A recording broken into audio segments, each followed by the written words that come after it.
Magandang tanghali Luzon, Visayas at Mindanao. Narito na ang nagkakaisa at pinakamalawak na pagbabalita. Sa pangunguna ng Presidential Communications Office na kinabibilangan ng Philippine Information Agency, Philippine News Agency, Presidential Broadcast Service, IBC at PTV. Mula sa IBC 13, ako po si Princess Jordan. Ihahatid namin ang mga komprehensibo at mahalagang balita mula sa iba't ibang bahagi ng bansa. Mula naman sa PTV, ako si Alan Francisco. Ito ang Balitang Pambansa. Ngayong tanghali sa Balitang Pambansa, US Defense Secretary Pete Hegseth nakarating na sa Pilipinas. Alyansa ng Pilipinas at Estados Unidos mas pinaigting pa. Pamahalaan patuloy sa kanilang pagsisikap na maghatid ng mas abot-kayang pabahay sa pamilyang Pilipino. 4PH project sa Bulacan at San Juan City na itatayo na. Issue sa sektor ng transportasyon, tinututukan rin. EDSA rehabilitation, pinaplansya na. Kabilang ang pagtiyak sa maayos na daloy ng trapiko habang gumugulong ang Overhaul Road Project. Samantala, Zero Remittance Week, hindi pabor sa ilang OFW, lalo na't mas mahalagaan niya ang interes ng kanilang pamilya kesa usaping politika. At Health Department, binuksan ang kanilang ospital para tulungan ang UP-PGH sa dumarami nilang emergency patient. Una sa ating mga balita, dumating na sa Pilipinas si US Defense Secretary Pete Hegseth. Inaasahan namang makakapulong nito ang ilang matataas na opisyal ng pamahalaan. Si Isaiah Mirafuentes ng PTV sa Balitang Pambansa. Isaiah.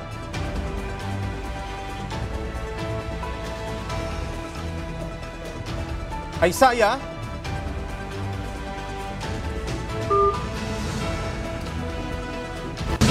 Babalikan natin ang ulat na yan ni Isaiah Mirafuentes. Samantala, pagpapalakas ng ugnayan, partikular sa depensa. Yan ang naging paksa sa pulong ni Pangulong Ferdinand R. Marcos Jr. at US Defense Secretary Pete Hegseth. Sa courtesy call ng US official kanina sa Pangulo, pinuri nito ang pagtindig ng Pilipinas sa pagsulong ng soberanya nito, partikular na sa West Philippine Sea. Ayon kay Hegseth, nagpaabot din ng mensahe si US President Donald Trump na maipagpatuloy ang alyansa, pagkakaibigan at kooperasyon ng Pilipinas at US. Binigyang diin naman ng Pangulo ang importansya ng pagbisita ng US Defense Chief sa bansa na isang mensahe aniya ng mas tumitibay na pagtutulungan at ugnayan ng Estados Unidos at Pilipinas.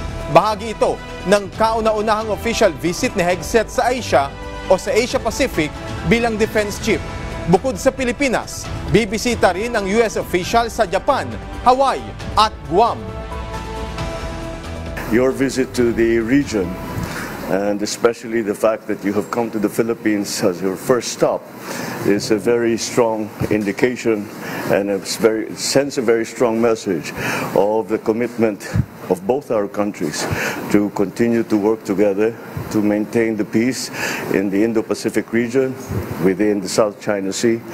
And I know that the work that we will do in the time that you have here, brief as it is, in the time that you have here in the Philippines will be extremely productive and very, very important for as we chart our way into the future, considering how complicated geopolitics has become. And he and I both want to express the ironclad commitment we have to the Mutual Defense Treaty and to the partnership, economically, militarily, which our staffs have worked on diligently for weeks and weeks and months.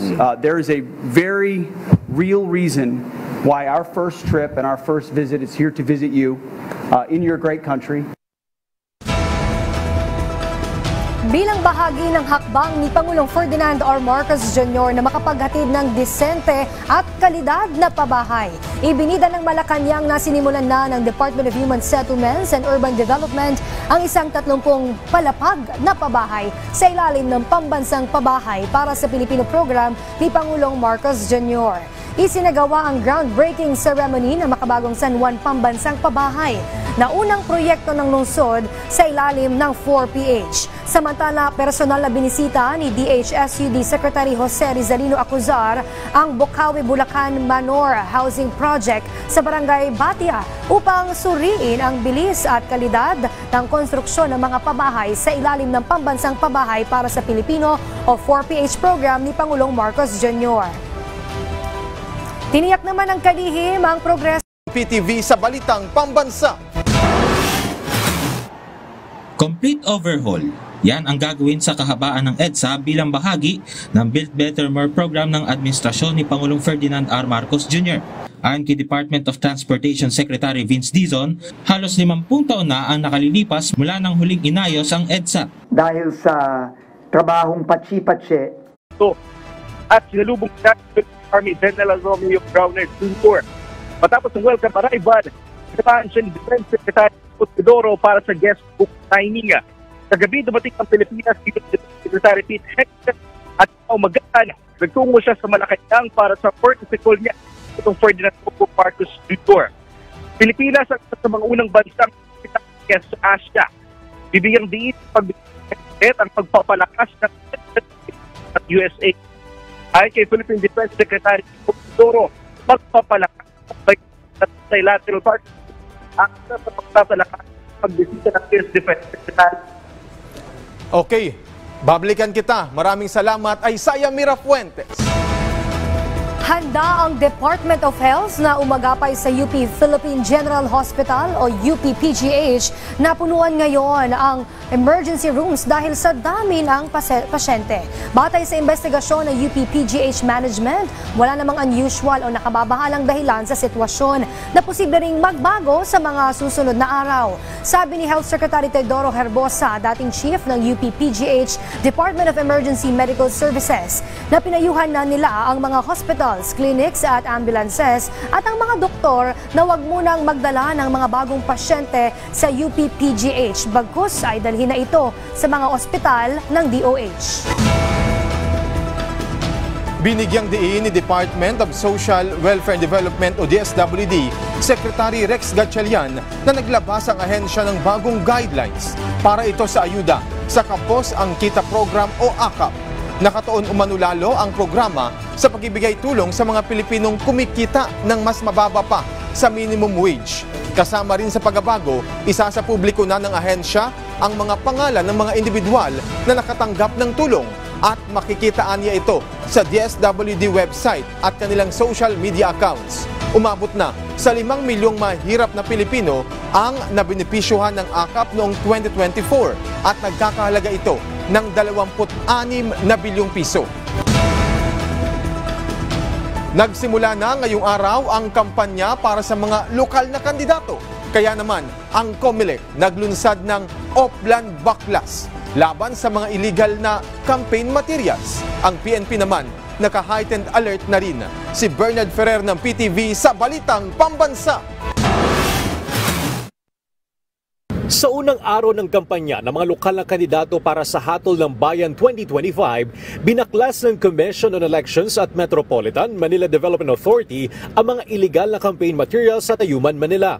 Bahagi ito ng Oplan Grand Baklas na naglalayong linisin ang mga pampublikong lugar sa mga campaign materials na lumabag sa mga alituntunin ng COMELEC. Ayon kay COMELEC Chairman George Garcia, matagal nila itong hinintay dahil noon ay mga aspirant pa lamang ang mga politiko. Ngunit ngayon ay opisyal na sila mga kandidato na kailangang sumunod sa mga alituntunin ng ahensya. Ang mga nabaklas sa campaign posters ay dodonate sa Bureau of Jail Management and Penology para ma-recycle. Simula bukas, magpapadala na ng sulat ang COMELEC sa mga kandidato upang ipabaklas ang kanilang campaign materials na nakalagay sa maling lugar. Kung hindi pa rin sumunod makalipas ang 3 araw, magpapalabas ang COMELEC ng show cause order. Maaari itong humantong sa pagkakadiskwalipika o election offense na may kaukulang parusang pagkakulong ng 1 hanggang 6 na taon. Sana po matrain nyo muna yung mga nagkakabit kung saan ang tamang lagayan, ano ang dapat na paglalagyan, ano ang size ng mga campaign materials na ilalagay. Kasi nga po, basta pinabayaan natin, talagang ilalagay yan kahit saan. Sa mga magkakabit naman ng poster sa private property, pinapayuhan ng COMELEC na limitahan ito sa 2x3 meters at gumamit ng environmental friendly materials. Hinikayat naman ng COMELEC ang publiko na report ang mga illegal na campaign materials na makikita sa kanilang mga lugar. Mahigpit ng babantay ng COMELEC ang airtime o mga advertisement ng 44,000 kandidato sa telebisyon, radyo, dyaryo at maging sa social media upang matiyak na may sasama ito sa kanilang Statement of Contributions and Expenditures or SOSE. Samantala, itinaas ng Philippine National Police sa heightened alert status ang kanilang hanay upang matiyak ang seguridad sa pagsisimula ng kampanya ng mga lokal na kandidato. Sa Maynila, magang nagsimba si Mayor Hani Lacuna kasama ang kanyang mga kapartido sa Our Lady of Fatima Church sa Bacood, Santa Mesa. Nag-motorcade naman sa Isko Moreno sa Road 10 kasama ang kanyang mga kapartido. Mula sa People's Television Network, Bernard Ferrer para sa Balitang Pambansa. Nakatanggap ng solar light kits ang mga mangingisdang Pinoy mula sa Kalayaan Island na anilay magiging sandata ng mga ito para sa kanilang seguridad sa West Philippine Sea. Ang detalye sa Balitang Pambansa ni Rachel Ganancial ng PIA Mimaropa. Sa ilang taong pangingisda ni Roberto Asyado, nakasalamuhan na nito ang iba't ibang kondisyon ng karagatan, maging ang ilan sa mga naglagay sa kanya sa bingit ng kapahamakan gawa ng limitadong ilaw sa paglalayag.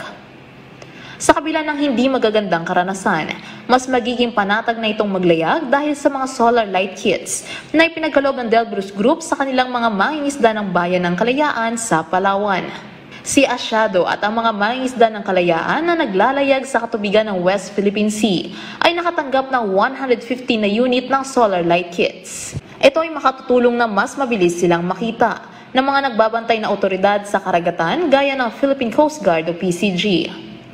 Liban sa mga mangingisda ay binigyan din ng Delbrus Group ang PCG at Palawan Council for Sustainable Development o PCSD ng tag-20 unit ng solar light kits para sa kanilang pagpapatrolya.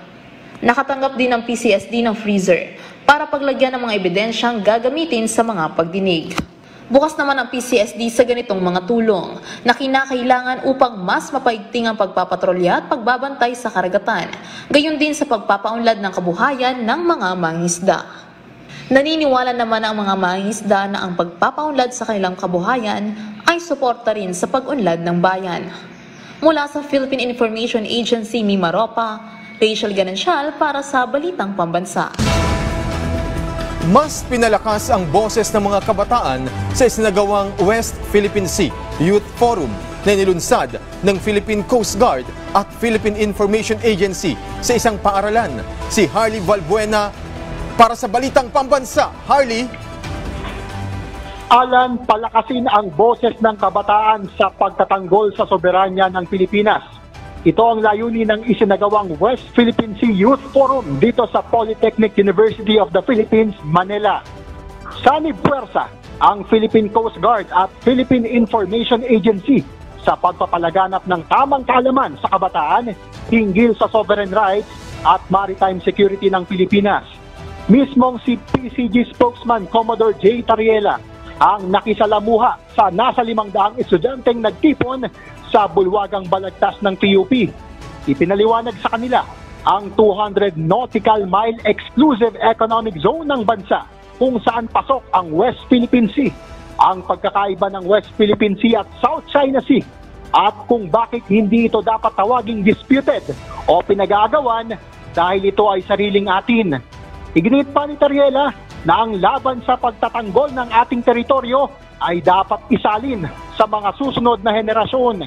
Bukod dito, hinimok din ang mga mag-aaral na labanan ang fake news hinggil sa West Philippine Sea at sila na rin mismong gumabay sa kanilang mga magulang lalo na sa paggamit ng social media. Kaugnay naman sa panahon ng eleksyon, pinayuhan din ang kabataan na magdalawang isip sa pagboto sa mga kandidatong pro-China. Samantala, patuloy namang magsasagawa ang TIA ng mga ganitong pagtitipon sa iba pang paaralan at lugar sa bansa upang mas marami pang kabataan ang maliwanagan hinggil sa West Philippine Sea. Alan? Maraming salamat, Harley Valbuena ng PTV. Naniniwala ang isang ekonomista na hindi ang pamahalaan ang lubos na maapektuhan ng Zero Remittance Week, kundi ang mga kaanak ng mga OFW. May balitang pambansa si Joy Gabrido ng Radyo Pilipinas. Ang bayan ay hindi masasaktan. Ang pondo, ang Bangko Sentral, ang mga bangko, hindi po yun masasaktan. Hindi ang pamahalaan ang lubos na maaapektuhan ng bantang Zero Remittance Week ng mga overseas Filipino worker kasunod ng pagkakaaresto ni dating Pangulong Rodrigo Duterte. Sa panayam ng Radyo Pilipinas, sinabi ng ekonomista na si Professor Emmanuel Leyco na ang pamilya ng mga OFW sa Pilipinas ang masasaktan sa remittance ban. Paliwanag ni Leyco, hindi ito sobrang pondo kundi pondong kailangan ng kanilang mga pamilya. At kung magpapadala rin anya ang mga OFW matapos ang isang linggo, wala rin anyang epekto ito. Kung ang epekto na gustong mangyari ay masaktan ang pamahalaan, hindi po masasaktan ng pamahalaan kasi daang bilyon ang ating mga reserves. No? So hindi po magiging matagumpayan kung yun po ang balakin. Umaasa naman ang ekonomista na ibababa na ng Monetary Board ng Bangko Sentral ng Pilipinas ang interest rate ng mga bangko kasunod ng patuloy na pagbaba ng inflation rate. Giit pa ni Professor Leyco, walang dapat ipangamba ang publiko sa value ng ating pera dahil matatag ang financial system ng Pilipinas. Mula sa Radyo Pilipinas, Joy Camargabrido para sa Balitang Pambansa. Hindi mapigilang malungkot ni OFW Party List Representative Marisa Magsino sa pakikiisa ng ilang mga Pinoy sa abroad sa panawagang zero remittance bilang suporta yan kay dating Pangulong Rodrigo Duterte. Samantala kung may ilan naman na approve, marami rin ang mas inuna ang kapakanan ng kanilang pamilya kumpara sa politika. Ang detalye sa Balitang Pambansa ni Divina De La Torre ng IBC 13.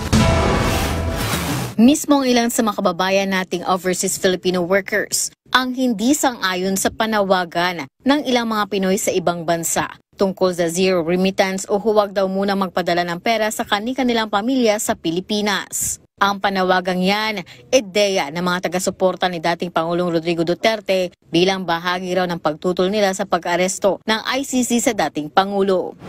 Pero ang 10 taon ng sima na si Michael, tutol sa ideya. Napakahalaga raw kasi para sa kanyang asawa at anak na hindi maputol o maantala ang kanyang ipinapadalang sustento. Kaya ka po nagtatrabaho sa ibang bansa, pamilyado ka. So kahit naman siguro hindi pamilyado Dahil ka po nagtatrabaho sa ibang bansa para po may tustos sa pamilya mo. Sabi naman ni Dane na 2 taon ng admin assistant sa isang healthcare company sa Amerika, mas kinakailangang unahin ang kapakanan ng pamilya kaysa sa ganitong issue sa politika. Ang magsasuffer, di ba, syempre yung mga padadalan yung mga nakakatanggap ng remittance. Kailangan unahin mo muna yung pangangailangan nila. Ikinalungkot naman ni OFW Party List Representative Marisa Magsino ang pakikiisa ng ilang OFW sa panawagang zero remittance. Nalulungkot tayo dahil siyempre I understand yung concerns of our kababayans regarding yung mga recent political developments natin. Ino-acknowledge natin yung sentiments nila pero kinakailangan pa rin i-prioritize nila ang kanilang family welfare. Naniniwala rin si Magsino na mayroong tamang lugar at pagkakataon para sa mga OFW na ipakita ang kanilang suporta sa kanilang mga pinaniniwalaan at hindi ang tuluyang pagtanggal ng remittance support para sa kanilang mahal sa buhay sa Pilipinas. Mula sa IBC News, Divina De La Torre para sa Balitang Pambansa. Naniniwala ang ilang ekonomista na hindi gaanong makaapekto sa bansa ang sinusulong na zero remittance week ng ilang OFWs. May Balitang Pambansa si Cristel Delfin ng IBC 13. Mahalaga ang ambag ng OFW remittances sa ekonomiya ng bansa. Batay sa mga tala, nasa 10% ang ambag nito sa ating gross domestic product o GDP taon-taon. Katumbas ito ng $38 billion remittances sa bansa. Gayunpaman, binigyang diin ng isang ekonomista na hindi makakaapekto ng malaki ang isinusulong na zero remittance week ng ilan. Postponement lang yan. After 1 week, balik yung remittances. Baka doblehin pa kasi nag-postpone ka na isang week, hahabol ka ng konti. Pero ganun yun. Kaya ang babala niya, mas magiging problema raw ito ng mga pamilya ng OFW na posibleng maapektuhan ng hindi pagpapadala ng sustento ng kanilang mga kaanak na nasa abroad. pamilya nila ang maapektuhan, hindi naman yung yung taong gusto ayaw nila or yung taong gusto nilang pansinin sila. Bagamat hindi hahadlangan ng Malacanang ang ganitong pagkilos, may panawagan naman sila sa publiko, lalo na sa mga OFWs. Wala po tayong hahadlangan kung ano man ang kagustuhan nila. Pero muli, tayo ay mananawagan sa mga OFWs, ang gobyerno po ay hindi nyo po kalaban. Kami po ay kakampi, dapat lamang po na magmatsyag at alamin kung ano ang fake news at ano ang katotohanan. Inaasahang maraming OFWs ang pipiliing hindi makilahok dito dahil sa magiging epekto nito sa kani-kanilang pamilyang nandito sa bansa. Mula sa IBC 13, Cristel Delfin, para sa Balitang Pambansa. Libo-libong kapulisan ang dineploy ngayong araw para sa inaasahang rally ng mga pro at anti-Duterte sa lungsod ng Maynila.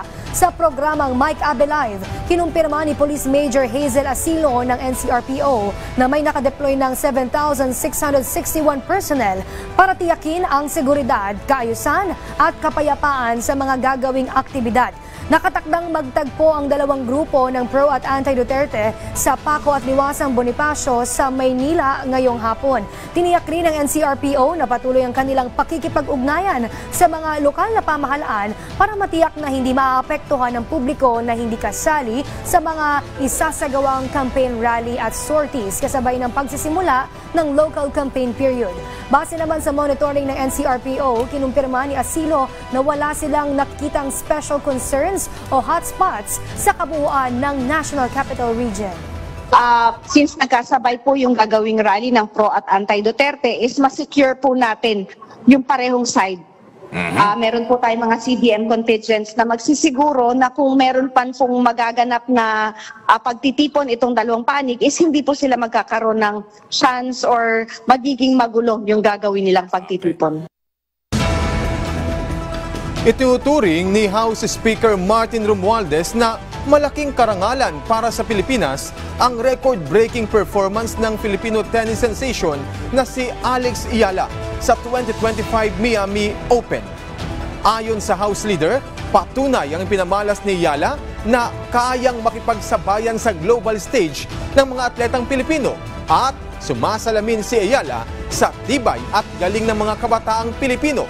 Aniya, buhay na patunay si Iyala na ang talento at sipag ay maaaring magdala sa atin ng tagumpay. Sa kanyang ipinamalas na galing, binuksan din aniya ni Iyala ang mas magandang bukas para sa iba pang Filipino tennis players na nangangarap ding magkamit ng global recognition. Binuksan na sa Pasig City ang isang Smart Care Facility para sa mga senior citizens. Pagpapahalaga sa kanila, talagang madadama nila. Si Jel Guzman ng PIA National Capital Region para sa Balitang Pambansa. Bukas na sa lungsod ng Pasig ang isang Smart Care Facility para sa mga senior citizens. Pinangunahan ng mga opisyal ng lungsod Pasig at mga opisyal ng Japan International Cooperation Agency o JICA at INFIC Incorporated na pabubukas ng pasilidad. Ang Mago Coro Elderly Care Facility ay naisakatuparan sa pakikipagtulungan ng pamahalang lungsod ng Pasig sa JICA at INFIC Incorporated. Bukod sa Japanese-style elderly care, ang pasilidad ay gumagamit din ng smart care technology. Nagpasalamat ang mga opisyal ng Pasig, LGU, sa JICA at INFIC para sa proyektong ito. Ang Mago Coro ay nangangahulugang taus-puso o sinseridad na tiyak madadama ng mga nakatatanda sa lungsod ng Pasig. Mula sa Philippine Information Agency National Capital Region, Jel Guzman para sa Balitang Pambansa. Game changer kung ituring ang bagong Regional Coffee Innovation Center and Museum sa Davao del Sur. Hindi lang kasi nito matutulungan ang coffee industry sa Mindanao, kundi maging ang rural communities din. May Balitang Pambansa si Sheila Lisondra ng Radyo Pilipinas, Davao. Climate change, peste at kakulangan ng sapat na equipment sa pagsasaka. Ilan lamang yan sa mga hamon na kinakaharap ng mga coffee farmer sa Mindanao para mapalago ang kanilang ani at kita. Ngunit ang pagsusumikap na yan ay masusuklian na rin sa wakas sa tulong ng Regional Coffee Innovation Center and Museum sa Davao del Sur State College. We have the Coffee Museum, which we wanted to display the cultural heritage, preservation of coffee knowledge, and the science about coffee that is displayed in the museum, and the proper management of by farmers. Sa pamamagitan ng RCIC, lalo pang lalago ang coffee industry sa probinsya sa tulong ng bagong teknolohiya kung saan madadagdagan din ang kaalaman ng mga magsasaka at uunlad ang rural communities. Kabilang sa makikita sa center ay ang Coffee Museum, Training Room, Coffee Cupping Room at Coffee Shop. Mayroon din itong sensory laboratory para makapagsuri ng mga sample ang mga magsasaka. It is an interactive learning experience, and it is experiential tourism in which they really know about the value chain of coffee. Positibo naman ang DSSC at LGU na makikilala ang lugar bilang education at experiential tourism kung saan ang mga bisita ay maaaring magkaroon ng seed-to-cup experience, matuto hinggil sa coffee cultivation, processing at tasting. Gikan Radyo Pilipinas Davao, Sheila Lisondra para sa Balitang Pambansa. At diyan po nagtatapos ang 30 minutong ulat sa bawat sulok ng bansa. Samahan nyo kaming muli mamayang alas 6 ng gabi para sa updated at pinalakas pang balitaan. Mula sa PTV, ako si Alan Francisco. Ito ang pinalawak na puwersa sa pangunguna ng Presidential Communications Office, kabilang ang Philippine Information Agency, Philippine News Agency, Presidential Broadcast Service, IBC at PTV. Mula sa IBC 13, ako naman po si Princess Jordan, hatid sa inyo ang komprehensibong paghimay sa mahalagang usapin dito lang sa Balitang Pambansa.